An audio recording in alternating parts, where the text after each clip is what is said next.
गोदान बोसोरनि बयनिसिमबो गाहाम हामलायनायखौ जासिहरबाय। गोदान बोसोरा बयनिबो थाखाय गाहाम सान लाबोगोन होननानै मिजिंथिबाय। खुलुमबाय। गोजोन फुंबिलिनि बयनिसिमबो गाहाम हामलायनायखौ जासिहरनाय थाबाय। आं सिबिरानि ब्रह्म। आसा खालामो नोंथांमोनहा गासैबो मोजाङैनो दङ। नोंथांमोननि थाखाय आं गोदान मोनसे भिडिअ लानानै फैबावबाय। अन्नानै भिडिअखौ जोबजासिम नायलांदो। क'क्राझाराव सफैबाय इन्टारसेप्टर भेहिकल एबा नांनायनिख्रुइ बांसिन गोख्रैथिजों खारनाय गारिफोरखौ हमनो हाग्रा गारि। क'क्राझार जिल्लानि ट्रेन्सपर्ट डिपार्टमेन्टआ डिसिखौ खावलायनायाव क'क्राझाराव इन्टारसेप्टर भेहिकलखौ मोननो हाबाय आरो बेखौ मैया क'क्राझारनि डिसि भर्नालि देखाया बेखेवनानै होबाय। फोरमायथिनाय बायदिब्ला बे गारियाव 360 डिग्री एबा सोरगिदिं नायनो हानाय केमेरा दं आरो बेजों 300 मिटार जानथायसिम नायनो हायो, जायजों साखा खबब्रै, साखा खबथाम आरो बाइक सालायग्राया नांनायनि बांसिन गोख्रैथिजों गारिखौ सालायोब्ला हमनो हायो। गारिनि गोख्रैथिखौ माहारियारि राजा लामा एबा नेशनेल हाइवेनि थाखाय घन्टासेयाव 80 किल'मिटार, रायजोनि राजा लामा एबा स्टेट हाइवेनि थाखाय घन्टासेयाव 60 किल'मिटार आरो टाउन एबा मिउनिसिपेल लामानि थाखाय घन्टासेयाव 40 किल'मिटार गोख्रैथिजों खारनो गनायथि होदों। बेनिख्रुइ बांसिन गोख्रैथिजों गारिखौ सालायोब्ला 2000नि जुरिमाना फोनांनाय जागोन आरो लाइसेन्सखौबो सासपेन्ड खालामनाय जागोन। बेनि अनगायैबो डेन्जार ड्राइभिं एबा गिख्रंथावना गारि सालायोब्ला बेनि थाखायबो आलदायै 2000 रांनि जुरिमानाजों लोगोसे लाइसेन्सखौबो सासपेन्ड खालामबावनाय जागोन। बेनि अनगायैबो 31 डिसेम्बर आरो बोसोर गोदाननि 1 जानुवारियाव जाहाथे मोनसेबो जाब्रबथाय जाया आरो जाब्रबथायजों रावनिबो जिउ खहा जाया, बेखौ नोजोर होनानै district administration, excise department, transport department आरो पुलिस जथायै गोख्रोङै खामानिखौ मावगासिनो दं होननानै फोरमायथियो आरो बेनि थाखाय बेनार, लिफलेट, साइनबर्डनि गेजेरजों सुबुंफोरनो सांग्रांथि होगासिनो दं होननानैबो फोरमायथियो। लोगोसे लावखार ओंखाम जाग्रा थिलिफोरावबो हेलमेट गानालासे बाइक सालायनाय आरो जौ लोंनानै गारि सालायनायफोरनि सायाव सांग्रांथि होनाय जागासिनो दं होननानै फोरमायथियो बिथांमोनहा। कभिड-19नि गोसारनाय आरो कभिड-19नि गोदान भेरिएन्ट अमिक्रनखौ होबथानो थाखाय भारत हादराव जि मोनानि कार्फिउ होदों, बेयाव साइन्टिफिक जाहोन गैया एबा ओंथि गैया।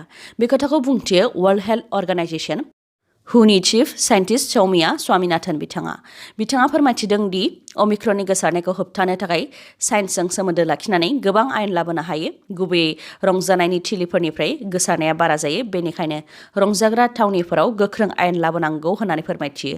लोगोसे हुनि चिफ साइन्टिस्ट बिथाङा बुंथिबावो दि भारतआ अमिक्रननि गोसारनायखौ लानानै सांग्रां जानाया गाहाम, मानोना अमिक्रननि गोसारनाया गिख्रंथाव महर लागोन, दा जागायजेननायसो होननानै फोरमायथियो बिथाङा। मख'नो गोनांदि थांनाय 24 घन्टायाव गोदानै 309 गोदान अमिक्रननि केस मोननाय जादों। भारतआव गासै 1270 अमिक्रन केस मोननाय जाबाय। बेनि मादाव 374आ रैखा मोननो हाबाय। भारतनि मोन 23 रायजो आरो इउनियन टेरिटरिफोरनि मादाव महाराष्ट्रआवनो बयनिख्रुइबो बांसिन 450 अमिक्रन केस मोनदों आरो नैथियाव दिल्लीआव 320 अमिक्रन केस मोनदों। दुलाराय बाथौ गौथुमनि गाहाय नेहाथारि गणेश दैमारिनि गारियाव सिनायमोनै सुबुंफोरा गाग्लोबदों। मरिगाव जिल्ला आरो मिरु बाथौ गौथुमनि लाइमोन दालायनि जथुम्मानिफ्राय फैबाय थानाय समावनो जागिरद आरो खेत्रीनि गेजेराव गणेश दैमारि बिथांनि गारियाव सिनायमोनै सुबुंफोरा अन्थाइ खुबैदों। सिनायमोनै सुबुंफोरनि अन्थाइ खुबैनायजों बिथांनि स्कर्पिय' गारिनि ग्लासआ बायदों आरो बिथांनि आखायावबो जोखोम जादों। बे जाथायनि सायाव गोख्रोङै नायबिजिरनायनि थाखाय दुलाराय बाथौ गौथुमा आसाम पुलिसखौ खावलायदों। बेनि अनगायैबो चिरां जिल्ला चाम्पा दालांनि साखाथिनि सामथायबारियाव बाथौ खेराइ फेमिलि रिजर्ट मुंनि रिजर्ट दिनै बेखेवगोन, जेराव गोथार बाथौनि सिन एबा लग'बो दं। बेखौ लानानै गणेश दैमारि बिथाङा बुंथिदों दि बाथौ खेराइ फेमिलि रिजर्ट मुं होनानै बेखेवनायाव बुंनो गोनां जेबो गैयामोन, नाथाय गोथार बाथौनि सिनखौ बाहायनायाव बुंनो गोनां जादों होननानै फोरमायथियो आरो साननैनि गेजेरावनो बाथौनि गोथार सिनखौ बेनारनिफ्राय बोख्लायनो थाखायबो खावलायो। बिथांमोननि अनगायैबो जायखिजाया हटेल रेस्टुरेन्टफोराव जाहाथे गोथार बाथौनि लग'खौ बाहाया, बेनि थाखायबो खावलायो बिथां गणेश दैमारिया। गभर्नमेन्ट अफ आसामनि सेकेन्डारि इडुकेसन डिपार्टमेन्टनि सिङाव गुबुन गुबुन सेकेन्डारि स्कुलफोराव पस्ट ग्रेजुवेट फोरोंगिरिनि पस्टफोरखौ सुफुंनो थाखाय बिएड आरो टेट पास जानाय बिजाथिफोरखौ अनलाइन एप्लाइ खालामनो हांख्रायदों। अनलाइन एप्लाइ खालामनाया 15 जानुवारिनिफ्राय जागायजेनगोन आरो 31 जानुवारिसिम थाहैगोन।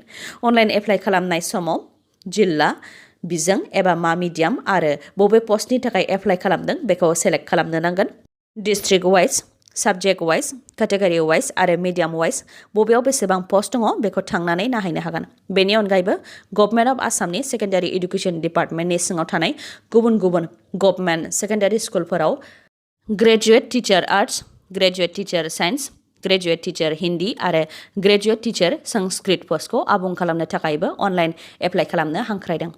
अनलाइन एप्लाइ खालामनाया 15 जानुवारिनिफ्राय 31 जानुवारिसिमनि गेजेराव खालामनो हागोन।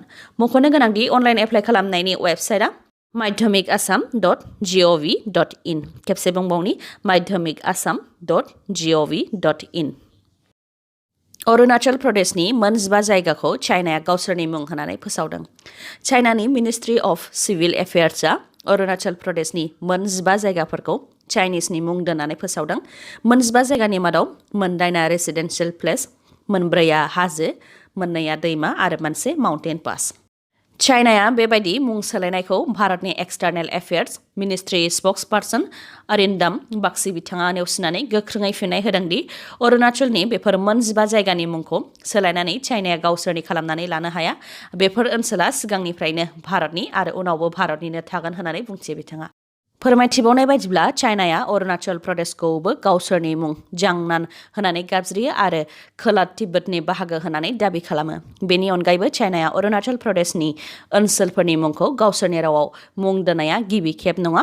बेनि सिगांबो 2017 मायथाइयावबो अरुणाचल प्रदेशनि माखासे ओनसोलफोरखौ चाइनाया गावसोरनि मुं होनानै फोसावदोंमोन होननानै फोरमायथियो। बोसोरनि जोबनाय सानावनो आसाम पुलिसनि एनकाउन्टारजों 3 सुबुंनि जोखोम। 3बो ड्राग्स फालांगि खालामनायनि दायावनो एनकाउन्टार खालामजादों। रिपर्टनि बायदिब्ला लखिमपुर जिल्लानि बान्दरदेवा पुलिस थानानि सिङाव थानाय पार्बतीपुरनि 3 ड्राग्स फालांगिरिफोरखौ आसाम पुलिसआ हमदोंमोन। हमनाय समाव पुलिसआ ड्राग्स फालांगिरिफोरनिफ्राय 173 ग्रामनि हेर'इनजों लोगोसे गारिबो हमनो मोन्दोंमोन।